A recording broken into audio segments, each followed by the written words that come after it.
I did it twice today. Good afternoon, Shadow Corner fam. It's your friendly neighborhood life coach, Cyan.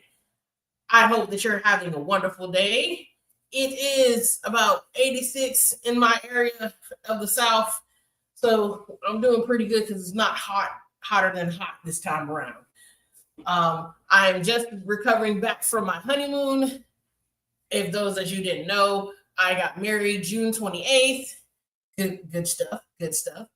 To a lovely, lovely man that has no choice but to love me for the rest of my life. All my goofy is at his disposal, and I'm pretty sure he'll tell you the same.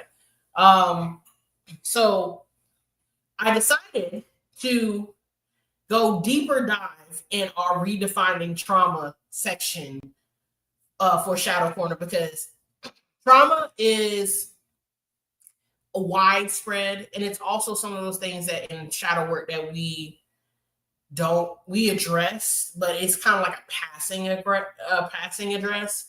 So I thought that when we bring back Ms. Kerie Logan for a second round. For those of you that are new here, hi, my name is Cyan Gates. I am a shadow life coach. What that is that someone that helps you look beyond the surface level of your trauma, of your mental, so that way you can truly live your authentic life and be able to function in life in general. So imagine me as your walking whiteboard when it comes to your life. If you would like to book sessions with me, go to www.shadowcornerlifecoaching.com and we can schedule some things and we can get you back on the road back on the road to your authentic self.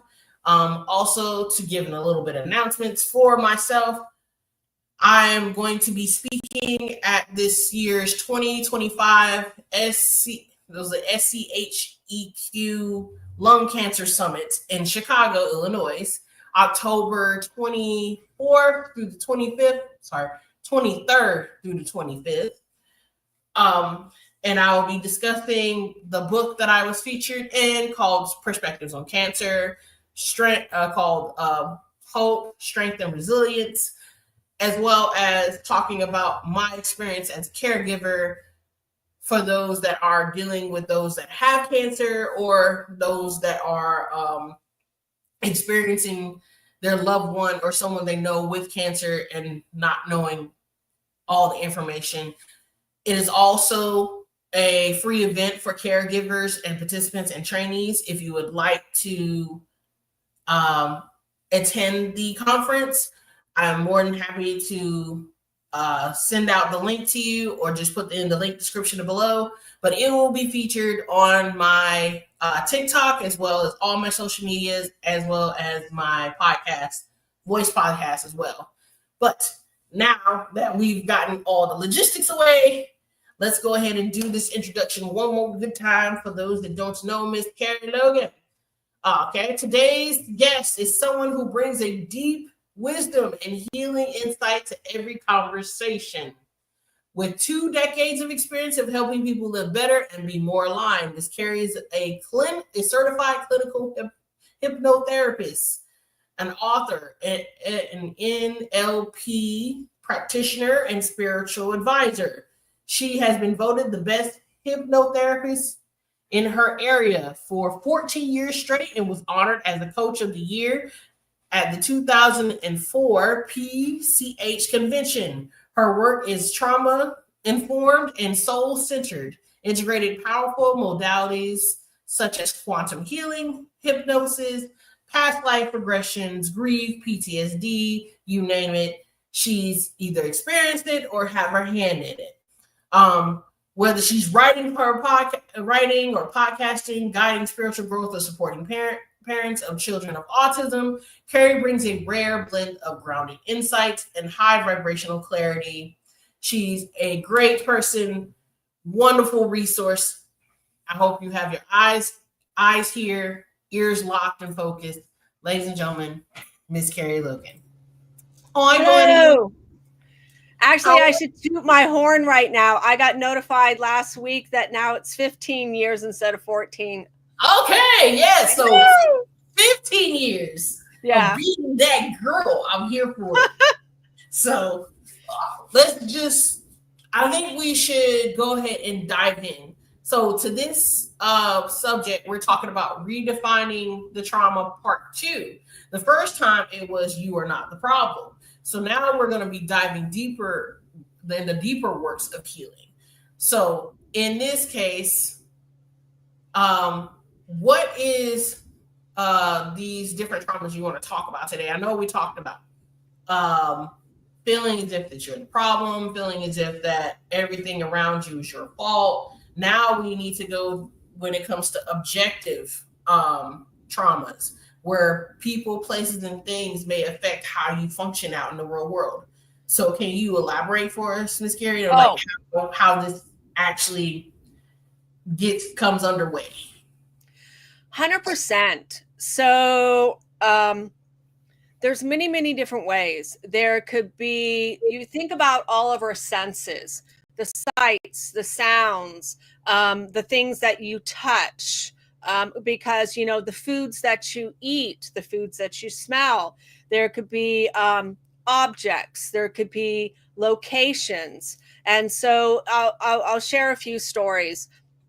There was one boy that the family, and this was back in, I think, 2012, 2013, and his therapist actually recommended me to the family. And because their son he was around 10 years old, and he was afraid to go in the shower. He was afraid to go into bathrooms, especially in public places. And when I kind of dove a little deeper, I found out he was molested in the shower, and he was molested in the bathroom. And it was really, really deep and really, really personal. And the worst thing is it was by a family member. Yeah, it was by a family member. And it explained why he had this fear, why he wasn't feeling comfortable going in a shower, because he made that association. The bathroom was the label. The shower was the label. And when, you know, the family then intervened, because sometimes kids don't know how to talk about it. They can feel really uncomfortable. But that was just one example. And he healed. I actually, you know, made him a recording knowing that he was safe wherever he went, and that, you know, that is in the past and you recovered from that, and you'll no longer be touched inappropriately in that way. And that was just one example with a young boy. Another one with a young boy was he couldn't go to the movies anymore. He used to love to go to the movies all the time. And one time he went to the movies with his mom and some friends, and his mom's reaction to the movie actually traumatized him.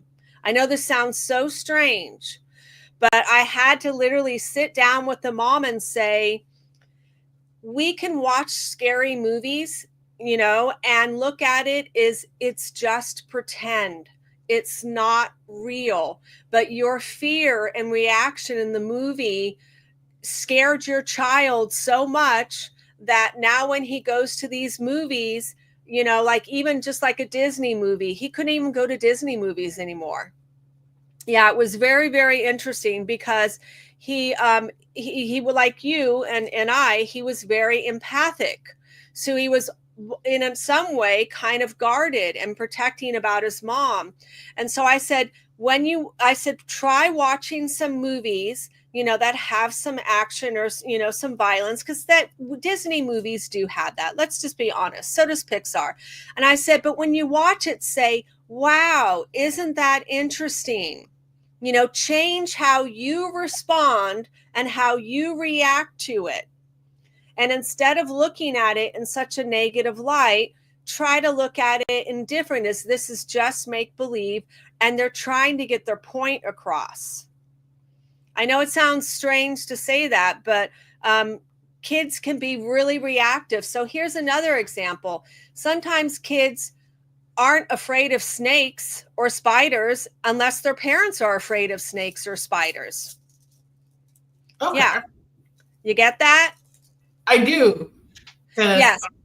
I didn't care too much for bugs myself until my mom was like, yeah, this one's going to bite you. Or, I mean, when I got older and correction. So when I was in high school, I remember being in a science class and my science teacher was very curious about bringing out his pet snake. And my mom would tell me when I went to the zoo, she was like, yeah, see, we're going to let the snake stay in there. And I had an innate fear, but then I had developed a curiosity. So when he brought the snake to me, all the girls ran to one side of the room, and I'm the only one that's like, ooh, can I touch it? Yeah. Because it's like, for me personally, I was like, I want my own experience. I don't want to base it off of someone else's. Yes. That's the key point, is we can actually, and that's considered indirect trauma. Someone's story can actually traumatize you, where you become afraid of snakes, you become afraid of thunderstorms, or you become afraid of, I mean, like if you were a kid and you were and you witnessed a horrible car accident, you could be afraid to drive drive a car when you grow up, because you're afraid someone's gonna. And that actually did happen with my daughter. We were driving back from Lake Tahoe, and a car hit a guy on a motorcycle where his bike went out of control, and he literally got pinned underneath an RV. And we pulled over, and the driver that hit him drove off. And I was trying to help that man. I was literally, my father was a firefighter and used to teach CPR and first aid. And I was trying to talk to the guy, trying to calm him down and stuff before the paramedics came. But that experience did traumatize me too. I had nightmares for a couple of weeks. My daughter, when she grew up and was, wanting to get her driver's license, I had to make her a recording for fear, the fear she had of driving an automobile. I had one woman, this is fascinating. I had to make a recording for her because she had the fear of the telephone. And why she had the fear of the telephone ringing was her husband did get in a really bad accident.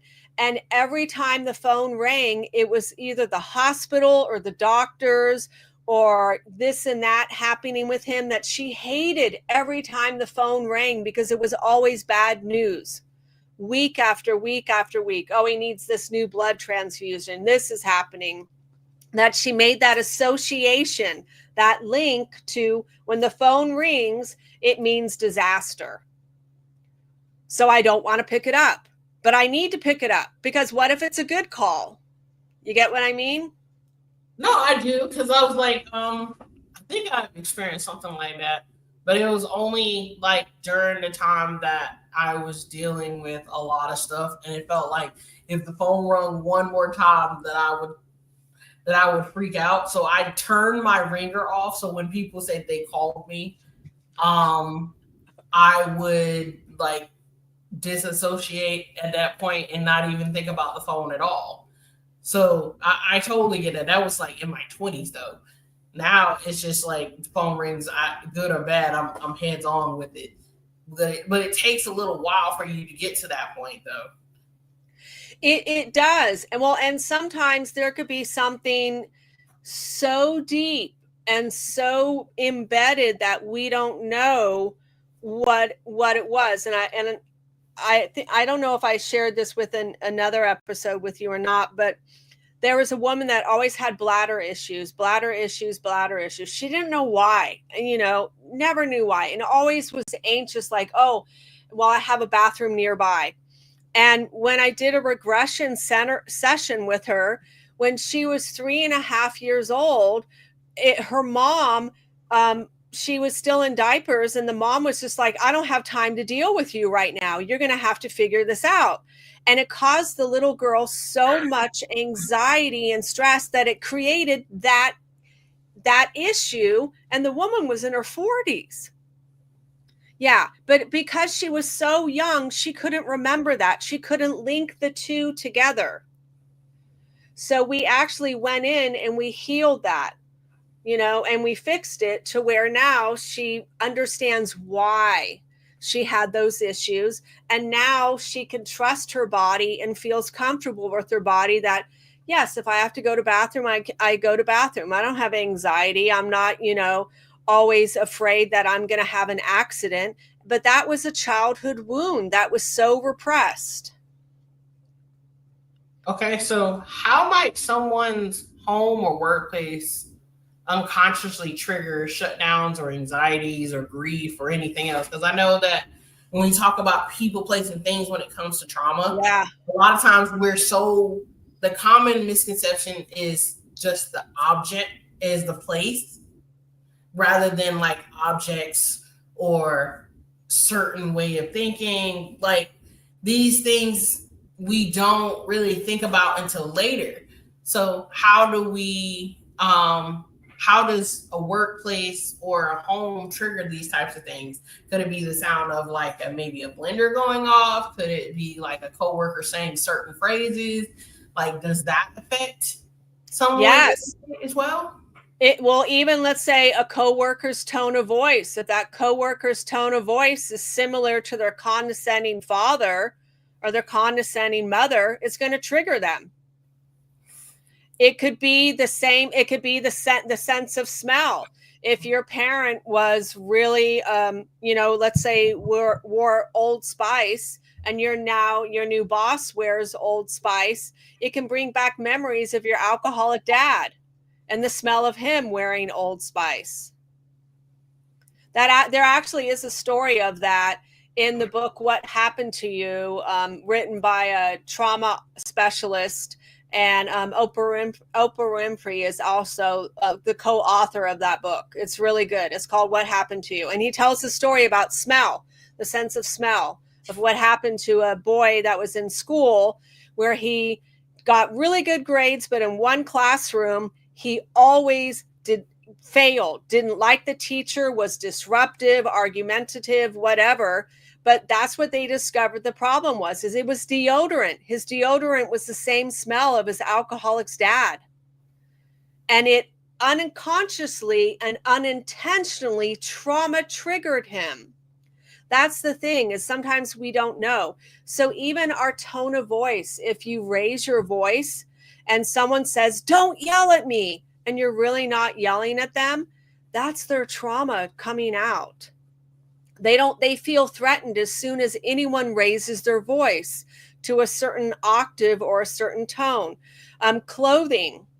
Let's say you were a party girl and one night you got roofied by someone, and you open up your closet and you see that outfit you wore that night, you were roofied. That could be a huge trauma trigger. There's music, let's say you had, I think this happens to everyone. You fall in love with someone, you create a song that this is our song, and then you break up. And when you hear that song again, you cry. You literally cry. Okay. And that's a trauma trigger, that song. And the whole contents of the song changes too. It wasn't a song of joy and happiness. Now it's a song of like, sorrow and depression. Sorrow and depression. And yes. And that one bottle of alcohol, child. Oof, yes. Well, and then there's a stuffed animal. So here's a good example. My son, when my son got traumatized and I lost custody of him, I gave him a stuffed animal to give him security and stuff. And at one point, in his recovery back home and stuff, he basically gave me the stuffed animal and said, I can't look at this anymore because it reminds me of when I had to live with my dad, and it was a nightmare. It was a nightmare. He said, any clothing I have that my dad labeled on the tags, I want you to throw them all away.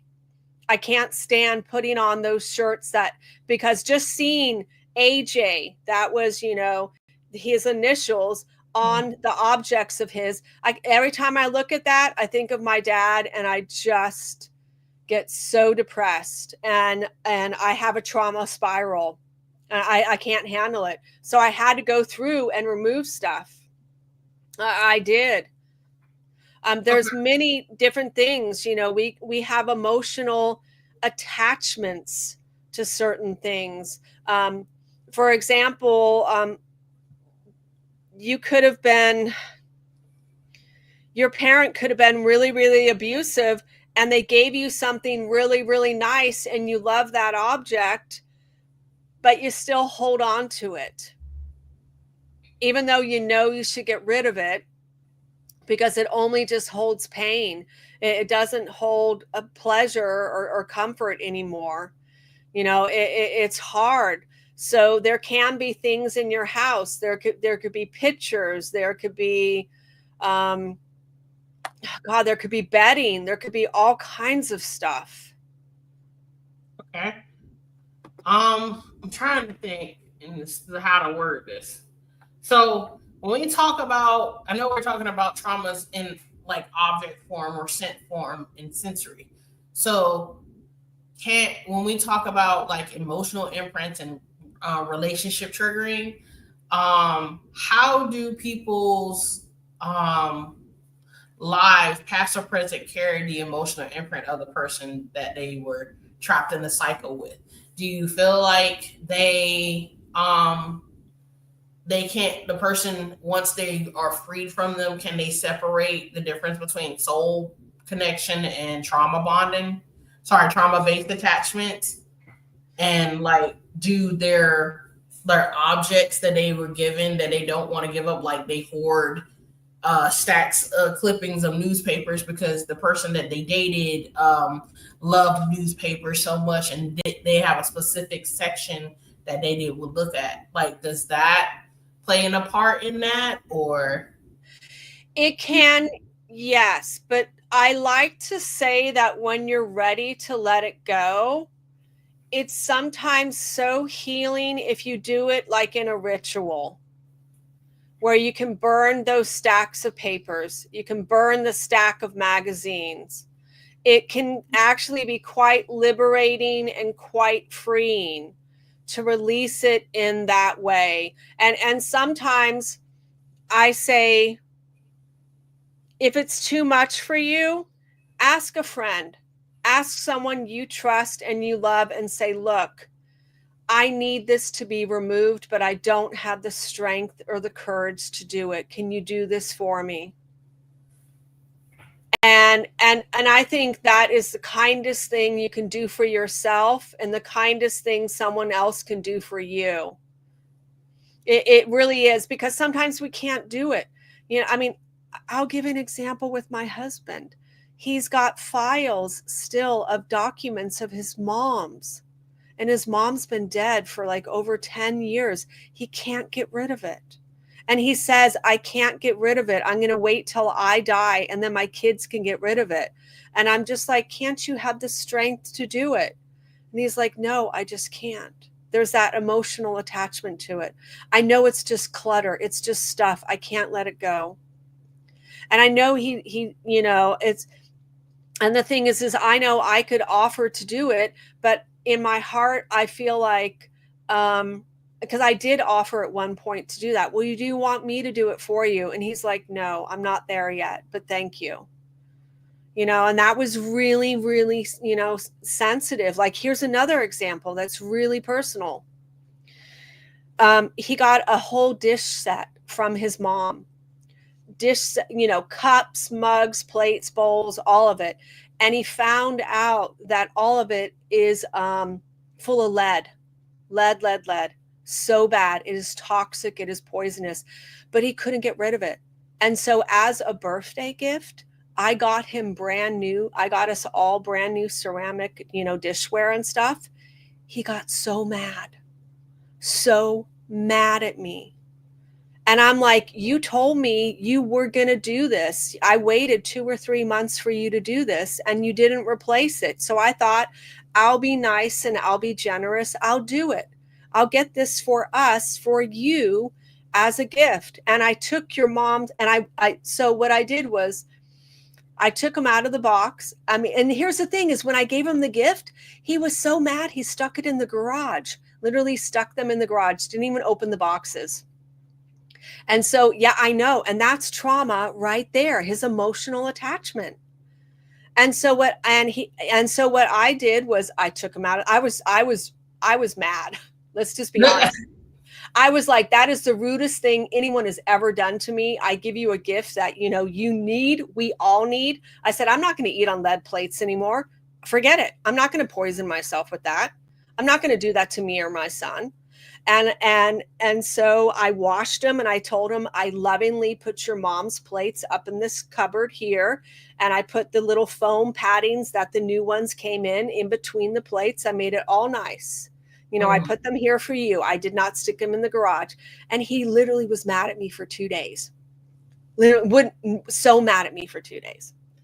But now he's over it. But see what I mean? Some people have this emotional attachment. And I literally called him out on it. I said, you're 65 years old. You know, stop being such a baby. Oh, yeah. I got mad. You know, I'm like, dude, you know, I know you love your mom and you have this emotional attachment, but it's putting lead in your food. You know, you should have something that, you know, I want you to live longer. I don't want you to keep eating off this plate because it has an emotional attachment and that's poisoning you. I mean, let's be honest here. So, to go deeper into that, and I know that you said that you were both mad at each other, so you said things you didn't mean to say. So what role does forgiveness play in detaching from people tied to our wounds or things attaching to our wounds? How do we do it without minimizing the pain? Because like I know that at that time it was like when you stop being a baby, some people would take that as you're minimizing the person's pain. I know. And it's like you're not giving a damn like whether or not that they have had emotions or anything else. But in actuality, and I've quoted this to some friends of mine. I was like, sometimes you have to let people fall on their face sometimes. Sometimes the Band-Aid will get ripped off with permission or without permission. You have to be okay with knowing that that's going to happen. And if they feel some type of way, then there's not much that you can do about it. You're trying to do this for the benefit of the relationship. And I know there's delicate ways of doing things. I know. And that was my shadow side coming out. That literally was my angry shadow side coming out because I had to speak my truth. It was just like, no, grow up, please. You know, let this go. You know, really, I know you still love her. We still have things of her around the house and everything. You know, I mean, I didn't stick it in the garage. I didn't do anything that would disrespect her or disrespect your relationship with her in any way. But you know, I take precedence over what life is. Because yes, that's something that I feel like some don't understand. When you start to put something precedent over the current situation, it makes it hard for you and your insignificant other to move forward. And I teach that to like people that I talk to, because they're like, but if this is so important and they love it because their ex gave it to them, how can they let it go? And I was like, well, you have to give something in the replacement of that. Sometimes it's not as easy for them because there might be, let's put it this way, some people may have standards on how they like to be treated in relationships, whether it be romantic or platonic or just regular relationships. And if someone gave them something that they have a total attachment to, and you as their partner come in and you try to give them a safe space to, whether it be to release it or to try to find a way to get rid of it, or in whatever in the case, you have to handle that with care, because again, the standards that person gave them and they loved those standards, it's still attached to that. Yes, it's like a man's couch or a man's recliner. Right. And it's just like, you know, the thing is ugly in the house. But you know that if you move it, all hell breaks loose. Yeah. And everybody is fired until further notice. Trust me, I get it. But it just looks so ugly. It needs to. I know, and it's a real delicate, hard path to walk, because there is that deep embedded emotional attachment, and that's the part about being human. That's the difference between the soul and the human experience, is the soul doesn't have any emotional attachments to anything. It really doesn't. It's the human experience that does have the attachments. You know, the one thing that I love about Disney is that they put this out on Front Street. Kids will think that, oh, pretty colors, this is just a cartoon, this is pretty cool. But watching it as an adult, it does make a difference. Like if you've ever seen the movie called Soul by Pixar. Yeah. It represented like how a soul got here, how they get ready to go down to experience the human experience. It took one soul to actually live in somebody's body in order to get that human experience, just to walk in their shoes. And it took, what was it, a real slice of pizza in order for them to understand why some people love pizza so much. But it represented a lot of like what we talk about when we talk about like attachments that are so strong. Sometimes it seems like it's giving away your whole existence. Sometimes that's how, like, with people with faith-based issues, they come in with the root of, I know that this is real, I know that this is my faith, and I know that this is, but when you start to chip at the core of it, you realize that, in number one, this was your faith because it was given to you, not because you chose it on your personal level. Correct. Two, you understand that consciously you have a choice you have consciously a decision and a choice to make for your soul to progress or decompress.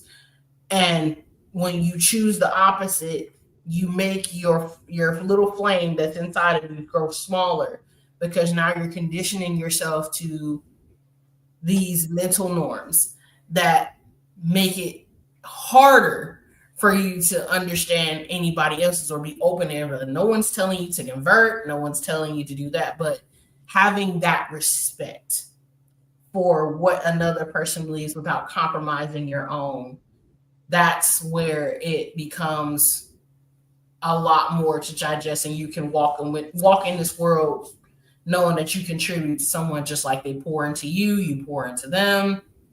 Does it make sense? Am I like losing you? No, you're not losing me at all. It's, I mean, because it is true. A lot of us, I always say we're like a ball of clay when we're first born. And we are molded by our parents, our environment, by religion, by the music we listen to, the people we associate with, the school that we go to. Like if you grew up in Mexico and someone grew up in Japan, they have totally, completely opposite environment, food, upbringing, beliefs, all of that. And so where you're really trying to boil down to is, from a soul's perspective, there's equality and acceptance for everybody. Nobody is different. No one is higher than above one person or below another person. There's complete equality.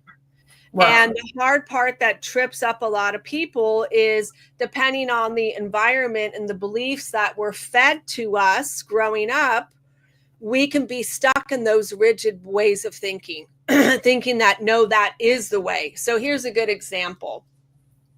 And it made me just laugh, where my husband said that he has a really good friend that's is a Christian guy, but he's very low key about it. But then his wife is a strict born again Christian. And on Facebook, she posted a big rant that was talking about, I have some some homosexual, family members and this and that, but, and I said, nope. As soon as she says, but, I don't care what she's going to say.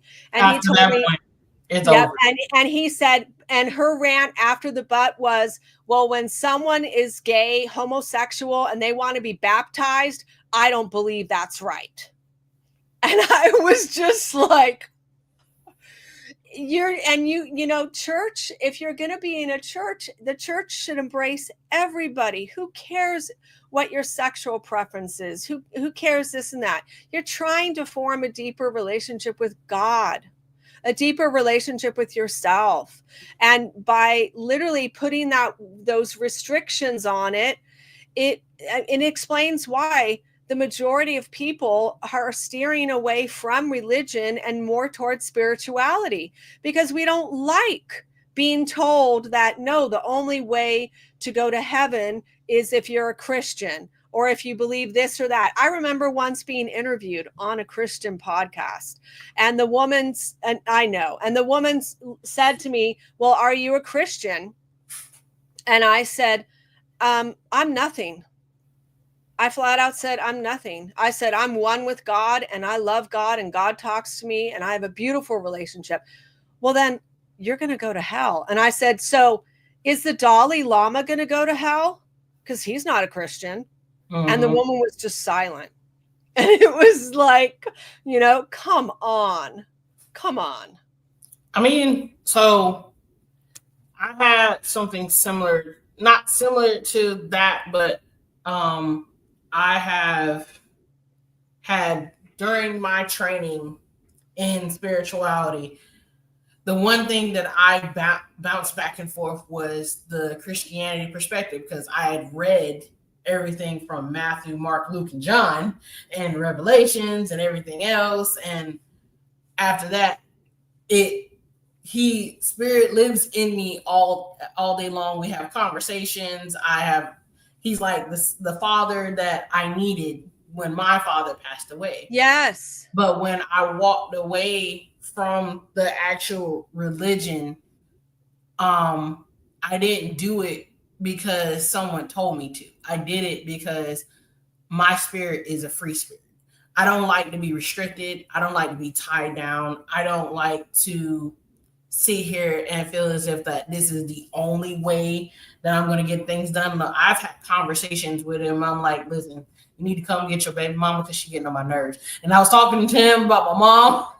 And I was like, come get your woman. I don't know what's going on. Like, I've had conversations to where it was an uncle of the church, and he was like, since you have left one house of God, you're going to have to figure out who you're going to serve. Did not understand what that meant at the time, but now in my 30s, I understand. He was like, you're going to have to figure out what house that you're going to have to serve. Are you going to serve the house of those that don't respect God, or you're going to serve the house of like those that walk with him with faith and love and all the other stuff?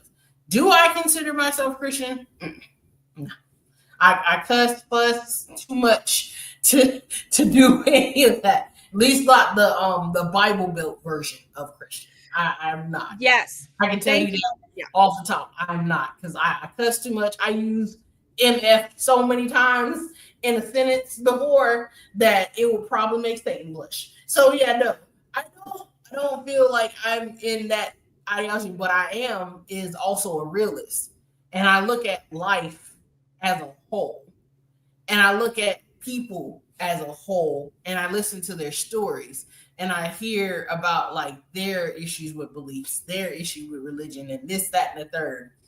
And yes, I do have some of those principles within me, but I don't force them on people. I tell them, this is how I was taught, that in order for you to get respect, you have to give it. And that's not saying that you have, he's like, and they're like, well, what if they don't give me respect? And I was like, then that's on them. You can literally cut the conversation at the ankles right there. You don't have to go any further than that. And it was like, so you're saying that I have to be turn the other cheek? And I was like, no, sometimes you got to come out and crack your ass to tell people exactly how you feel. And it's not gonna be pretty and it's not gonna be Christian like. And it is what it is. And I've had to do that with people. And they were like, wait, but I thought you said that you I was like, I never said that I was Christian. I said I was born in a Baptist and apostolic household. I am bisexual. They would not look at me the same. So it's like that's number one. Number two, I like cussing because apparently, according to lots of research, cussing helps you keep from ulcers. So I follow that modality because I'm like, I feel so much good to tell you that you're just whatever I'm about to say to me, because at least I know that I'm not congested. I'm not getting sick because I'm holding it in trying to be nice. Because sometimes being nice does not solve the problem. Cutting them off at the ankles does. So, I mean, that's just me. This is like stuff that I have learned on my journey as someone in a spiritual setting. Now, do I cuss all the time? No. So, do I pray all the time? Yes. That is a whole part of it. Again, just because you like took away the religious title doesn't mean the principles have died. Is that 100%, because I walk with God every day. I mean, I remember one night I was lying in bed, just so confused and puzzled about how my dad could have done some of the things that he did to me. And God lovingly intervened and said that I want you to let it go because I'm your true father. Yes, he's just the vessel that created you in this physical form, but he is not your true creator. I am. And that gave me, I never thought about that until he spoke to me and said that. And I was like, you're right, 100% right.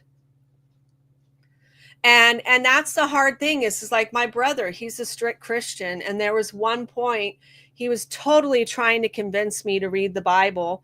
And I told him, why can't you accept that I have a beautiful relationship with God? Every work I have done, it has been a calling. Everything I do is a calling. How to teach how to forgive the unforgivable was a calling. How to teach grace through acceptance was a calling. Everything I do and create comes from our Creator. right? And it's here to heal the world, to make the world a better place, not to shame people, not to make people think they're going to go to hell. I'm here to heal, not harm. And so many people say I have a gift that, I'm God sent, that I'm an angel. Why can't you accept me for who I am? Because I accept you for who you are. That's the difference. It's not my relationship with God. And when I talked to my husband about this, he said, there's 3 factors. 1, religion is a business, period. It's a business. 2, if he converts you, then that means he's right and you were wrong. And 3, maybe he's questioning his relationship with God because he sees everything you've done and everything you do, and it mystifies him. And he knows it's right. He knows you have a gift and everything, but it goes against everything in his church. Because there are some Christians that don't believe in past life regression. They don't believe in hypnotherapy. They don't believe in going to counseling or therapy. You've got to go to the church. You don't go to someone like you or me. Yeah, I'm a firm believe. I am a firm believer that I was not female in a past life. I was male because the way that I move is so much masculinity in it is ridiculous. That and the fact that I feel like that at one point I may have been an Asian or Korean woman because of like my love for Korean culture, my love for anything in that culture. And it's like I've never really experienced it head on. And this is way before anime was even a thing with me. Like, I love the culture. I loved everything about it. Just like I love everything about the Black culture. It's something to honor. But it's like these are Yes. bits and pieces of yourself that you did not know or associate with. As like in so many ways, we have to stop thinking that we are just straight linear when it Yes. comes down to ways of thinking. There are so many more thought bubbles that pop up after that one question. It's not just one answer. But I guess in this case, we're not gonna get to that point for others, because when you're setting your ways, that's pretty much it. You don't want to go anywhere, because then you have to go through all your mental processing. You have to go through all your all your shadows that have put you in this type of mental distraught. So, Well, and even since we're talking about trauma, even all of this could be a traumatic experience for someone, being shunned from the church. I had my son's, he passed away. Here's a picture of this beautiful man, Maurice. He was, and you would not know, big, beefy dude. He was gay, and the church actually sent him to a camp to try to get the gay out of him. And they found, here's a funny story. They found his gay magazines that he had hidden in his suitcase, and they took them out in front of everyone, and they were trying to burn them. And he said that the coating they have on the magazines wouldn't burn the images, and he just stood there and smiled, like, because the people in church were so mad the magazines wouldn't burn all the way. oh my God. That's like, you should have hold it up like, see, this is what a man looks like, But God created him that way. There's nothing wrong with that.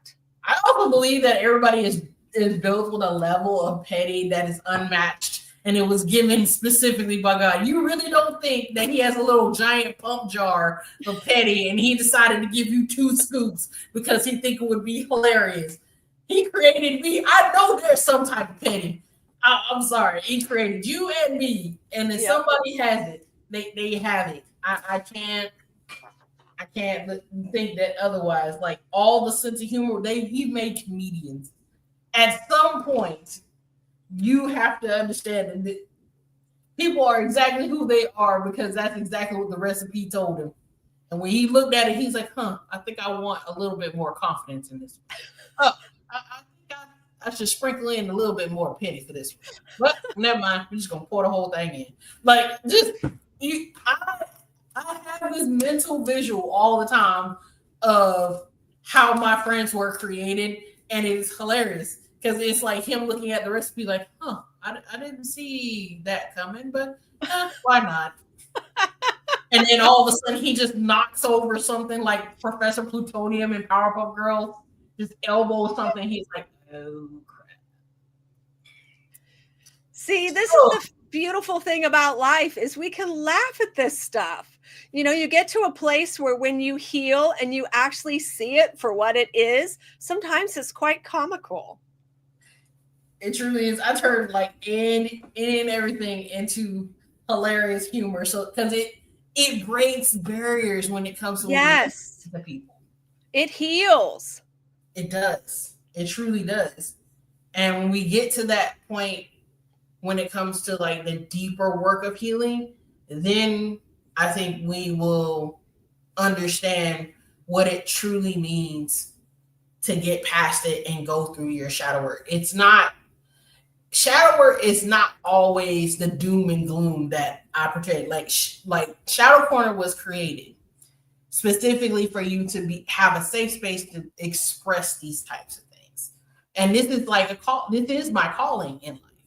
I want to bring people back to their authentic selves because I have seen things and I've heard things that I did not like for me personally, and I don't think it aided anybody else. Like from narcissists, from people that feel as if that their way is the only way, and spiritual people that just think their way is the only way. Like, I've heard and seen a lot of things. Do I talk about it? Do I speak about it? No, not all the time, because some things aren't meant to be said. You just have to be that influence to make sure that the person knows that you have a mind of your own. You don't have to follow this. You don't have to run with the wolves. Sometimes being a lone wolf isn't as bad as you think it is. So, how does we already talked about spiritual wellness. What role does intuitive practice like hypnotherapy or past life work play in uncovering these hidden truths? Like, I know we talked about like past when it comes to smell, and I know that we talked about things that happen in your life. Is there anywhere further that this can go? Like, how can listeners begin to reprogram their energy and surroundings to reflect the healing instead of the hurt? Well, here's one example, and it's quite fascinating. When I was doing my training for Life Between Lives, I had to work on 8 people, and I had to submit, the recordings and all of that and the paperwork. And so I was just putting out there, and I said to my daughter, if you have any friends that know someone that would want to do this, please, I need to find 8 people. And her best friend's sister really wanted to do it because she was, I think, around 21, maybe 22 at the time. And she had already been in like 5 car accidents, hit by a car when she was riding a bike as a passenger, all of that stuff. And she was afraid she was going to die in a car accident. So when I was taking her back to her most recent past life, she did die in a car accident. She literally did. And the intuitive hit I got, though, was her higher self, her soul, warned her and said, slow down. And she didn't listen. She didn't listen at all. And when I asked that question, did it tell you to slow down, but you ignored it? She said yes. So what I told her is, I introduced her, and what was so sad is her soul was so upset, so distraught. It wasn't its time to die. Now, here's the important thing. This is a vessel. It's a container. It's a machine. There are times when the container wears out. We get into a freak accident. We can't go back into the vessel. We can't go back into the container. We've got to leave. And it was so mad because it wasn't its time. And it didn't want to go into the light. There was so much grief and so much remorse. And it was very fascinating. And so I gave her the warning that we figured out what, she did have a guide, and the guide's name was Michael. And I said, okay, Michael talks to you, correct? She said, yes, I hear him all the time. I feel him around me. He keeps me safe in this life. And I said, okay, so I want you to build that relationship with him because it's vital. And when he warns you about things, I want you to listen to it. Don't ignore it. So this is where it gets interesting. 3 weeks later, I think it was, she was a passenger in a car with 4 people sitting in the passenger front seat. And the guy started driving erratically. And the voice came in, Michael came in and told her, tell him to slow down now. Tell him to slow down. And she did, and he wouldn't listen. And literally, he took a turn too hard, smashed into a tree. The only person injured in the whole car was her. All the other 3 people were fine. I literally saw pictures on Facebook of her in the hospital. And I was like, oh my God, it terrified me. So I connected, and I'm like, what can I do for her? What can I do for her? And what I heard was, have her come back in, and we're going to do something completely different. It was not in my training manual or anything. So I called her back in when she got out of the hospital, and I said, I was guided to take you back to that event in your previous past life before you died, because what I hear is you have a soul imprint that is influencing you in this lifetime. It's not resolved. It's a trauma from a past life, and we're going to fix it. And what we're going to do is, I want you to listen to your higher self when it tells you to slow down, and we're going to see what happens. And we did that.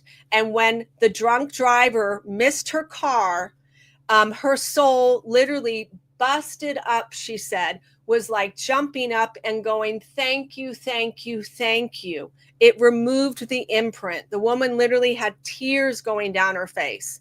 I think she's about 35 now or so, but she has not gotten in a car accident since. Yeah. It is amazing. It's quite amazing. I did the same thing with another person where she was in her 40s and kept having this reoccurring nightmare of being chased by men in suits, and they capture her. And and it was horrible. And she said, and I felt like I never belonged in my family. She said, what child is always depressed? I never felt loved by my family. And so she wanted answers. And when we went back to her most recent past life, she was a man and in a relationship that was so loving. She said, my family loved me so much. It was unbelievable. And she said, yes, my brother got involved with the wrong people and they went after me, and men did chase me with suits. They locked me in a pit and shot me and left me there to die. And her father was back home, literally ailing and dying, waiting for his son. And it was horrible. So I asked her soul, do you want to create a new memory? And the soul said, yes. Okay, we're going to heal this imprint, this trauma that you had in that past life. I want you to look at your body now, and there's no bullet wounds. Can you do that? And the soul did in that memory. Okay, now I want you to see you get out of that pit. The men aren't around anywhere, and you make it back home to your father, and you're there with your father. Can we do this? And we did it. And it was so amazing. The soul was so happy because it had that trauma imprint. And it explained to her why she always felt she wasn't loved by her family, or not loved as deeply as she was in the past life. She literally had this residual stuff attached to her soul. I know it sounds woo-woo. It sounds so weird, but you can heal this. Like people that committed suicide, they can have the imprint of having migraine headaches. There's Dolores Cannon. There's Michael Newton. These people are the founders of this kind of work. And there's ways you can heal it. You can even go back and you can heal generational trauma from the past lives that we've had. It's fascinating. It's completely, I know it sounds bizarre, but when the clients I've had, the results that they've had afterwards, it's just, it's amazing. I can't speak any more higher for it than that. It even mystifies me. It does. But if it works and it heals a person, who am I to say it's whacked? Who am I to say it's wrong? Right. I mean, yeah. I look at it like this. When they tell somebody that they have an old spirit, I feel like it's because they already know that they've been here before. Yeah. It's like, me personally, I already know I've been here before, because otherwise I wouldn't have such a high tolerance for BS. Sorry, low tolerance for BS. So it's like, for me, when I think about when people tell me their stories and they tell me how this person hurt me, and I was like, okay, so what are you carrying? I told them, I was like, that book bag is old and you don't need to carry it anymore. Yep. I'm pretty sure it's got rips and dings and it's been leaking for years. You just haven't had a chance to release it. And they're like, wait, what do you mean by a book bag? I was like, you have to understand, like, just like you use the analogy of people coming in and they're a mold of clay. My analogy for them is like, when they're younger, they come with book bags. Like, as babies, you got a strapped book bag on you with things that your parents and them, they have to go through and they have to help you with. Now, some parents will take the journey with you where they'll teach you everything that you need to know about how to gain confidence, how to speak your truth. And then there's others that neglect it because in their generation before them, they told them that their emotions are in the way or their emotions are not valid. So you need to stuff that down in this bag, keep it at the bottom of the bag, and don't worry about it. If people piss you off, they piss you off, and you get over it and you move the hell on. Like, and you don't deal with it. And it will, and later on it takes someone that you dealt with for 3 years in order for you to actually deal with those emotions, because now they represent a safe space for you to be able to unveil these emotions. Where you had them chopped up for years, now you're able to say them freely, and you're able to voice, hey, I don't really like that very much. Can you not do that anymore? Hey, is it possible for us not to go around these people? I feel like they're a bad influence, and anytime we go around them, it seems as if that nothing but bad things happen. Not saying like in the spooky ooky space, but it's just like my spirit says, and that's when we start to get more in tune with ourselves. And that's when we start to define soul connection to trauma bonding. At least like in my terms, that's how I see it. Everyone, I always say, is a student and teacher here on earth for one another. Right. And so like one woman on Emerge Power interviewed me, and she was talking about her dad. And I said, but he gave you a gift, and the gift is your podcast, because you're empowering and inspiring women all over the world. And yes, because of it, if you had a more stable upbringing, if he was in your life more, you probably wouldn't have done this. You'd be a probably completely different person. But you took all that pain, all of it, and you made something beautiful and something strong and something that is a voice for other people that are trying to find their way. And so he gave you a gift, you know, even though, and you knew before you came down, like you talk about that movie in Disney Soul, you knew before you came down, it was going to be messy. It was going to be sloppy. It was going to be full of trauma. You knew that, but you knew you had the strength and the resilience and the power to overcome it. You just had to believe in yourself. You had to find someone to inspire you, to motivate you, to believe in you, to see the light within you when you are stuck in the shadows. And that's what you do, and that's what I do. And that's why I hope, like, when, and this is what I felt, and I'm telling everyone that's on the sound of my voice, Shadow Corner was built for this reason. I'm bringing you people that have been through it. And I'm not, like, saying it to get clout or whatever you might think. I'm telling you the truth, because hurt people, and this is from personal experience. And I'm not trying to tell you that their way is the only way. You'll find your own meditative way of doing things. You'll find your own way of dealing with things. But to do it the healthy way, I bring you people that have been through it, that is not afraid to be authentic when it comes down to what they know.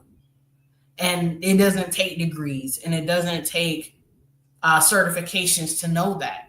They've just lived the human experience, and they can tell you what they've known. As a coach, it's not me saying I'm a coach because I say I am. I'm saying it because I've sat in the shadows of another when I've always wanted to be forefront. But I knew that, like, Spirit put me in the shadows for me to learn, to be in the background in order for me to be able to, when it comes time for me to be in the front, I can help others.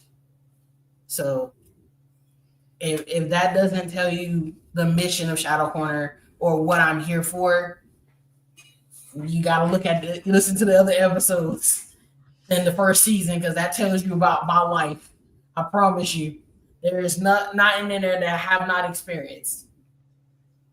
And amen to that, because I completely get it, because, you know, God brought in a narcissist person into my life, and I got shattered and all of that. But then when I healed, I was, you know, God inspired me. It was a calling. Write the book, The Undetected Narcissist, but don't write it coming from a perspective of hate, anger, and fear. write it coming from a place of wisdom, compassion, and understanding. Because God said to me one night, do you know you humans create them? And I was like, what? And God said, look it up. We do. We create them by 3 different parenting styles: authoritarian, neglectful, and absent. And then they're created out of trauma, bullying, and child abuse. And so that's why I have the podcast, The Undetected Narcissist, because I want people to understand them and heal from it. And all of that was a calling. All of the stuff, that you and I do is a calling from above to help people live a better life. To break the cycle of trauma bonding, to learn, why did I end up in this relationship? Why did this happen to me? Instead of looking at it from a victim mentality or attracting the same exact thing over again, we're here to educate you. We're here to heal, create balance and harmony. And that's the, most important thing, because you have to look at it as you want to live instead of exist. Yeah. Existing it's not a lovely feeling. Because sometimes you're not able to get up. And like I said, been there. If you can get up in the morning and wash your hair, that's a gift. If you can get up in the morning and give yourself a meal, that's a gift. I knew how that was, where I felt shattered in pieces, and I had to be so gentle and kind to myself, but the thing is once you overcome all that and you see it from a soul perspective instead of a human perspective experience, it changes everything. It truly does. Well, Miss Kerie, as always, you always drop gems and you always give us everything that we need. And we appreciate your transparency as well as your commitment to giving us the goods, girl. And we will see you on another episode. And I'm going to end it here, guys, because there's nothing else that we can say. So I hope y'all had a good time with us. But as always, stay awesome. Bye.